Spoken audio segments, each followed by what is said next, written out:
Morning లేచి కిచెన్‌లోకి వెళ్లి దోస వేసుకుందామని చెప్పి దోస పిండి ఉందని చెప్పి ఫ్రిడ్జ్‌లో చూస్తే దోస పిండి లేదండి.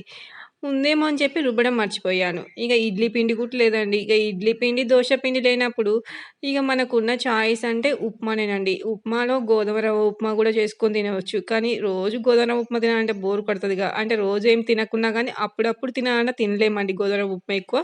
అందుకోసమే సేమియా ఉప్మా అయితే చాలా టేస్ట్‌గా ఉంటది. అది కూడా పొడి పొడిగా మంచిగా చేసుకొని తింటే చాలా అంటే చాలా యమ్మీగా ఉంటదండి.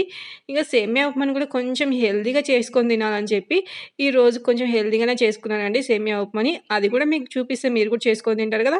అందుకోసమే మీకు కూడా చూపిస్తున్నాను. అందుకోసం సేమియాలని మంచిగా ఒక బౌల్‌లోకి కొంచెం గీ వేసి మంచిగా దోరగా ఫ్రై చేసుకోండి. మంచి గోల్డెన్ బ్రౌన్ కలర్ వచ్చేంత వరకు ఫ్రై చేసుకున్న సేమియాలు తీసి పక్కకు పెట్టుకొని, ఇప్పుడు అదే బౌల్‌లోకి ఒక్క 2 స్పూన్స్ ఆయిల్ వేసుకోండి. ఆయిల్ కూడా తక్కువనే వేసుకోండి. ఎందుకంటే మనం హెల్తీగా చేసుకుంటున్నాం కాబట్టి సేమియా ఉప్మాని ఆయిల్ తక్కువనే వేసుకోవాలి. ఇప్పుడు ఆయిల్ హీట్ అయిపోయిన తర్వాత ఆవాలు, జీలకర్ర అలాగే సన్నగా కట్ చేసి పెట్టుకున్న ఆనియన్స్, పచ్చిమిర్చిని కూడా వేసుకోండి. ఇవి కూడా ఆయిల్‌లో మంచిగా ఫ్రై అయ్యేటప్పుడు మనం చాప్ చేసి పెట్టుకున్న అదేనండి తురిమి పెట్టుకున్న క్యారెట్, అల్లం గూడా వేసుకోండి. అల్లం అనేది కొంచెం తక్కువగా తురుముకోండి. క్యారెట్ అనేది కొంచెం ఎక్కువగా తురుముకోండి. 2, 3 క్యారెట్లు మంచిగా తురుముకోండి సన్నగా. ఇలా చాప్ చేసిన అల్లాన్ని, అలాగే క్యారెట్‌ని కూడా మంచిగా ఈ తాలింపులో వేసి ఇవన్నీ కూడా పచ్చి వాసనంతా పోయేంత వరకు మంచిగా ఫ్రై చేసుకోండి. గ్యాస్ సిమ్‌లో పెట్టి వీటన్నిటిని కూడా మధ్య మధ్యలో కలుపుకుంటూ మంచిగా ఫ్రై చేసుకోండి.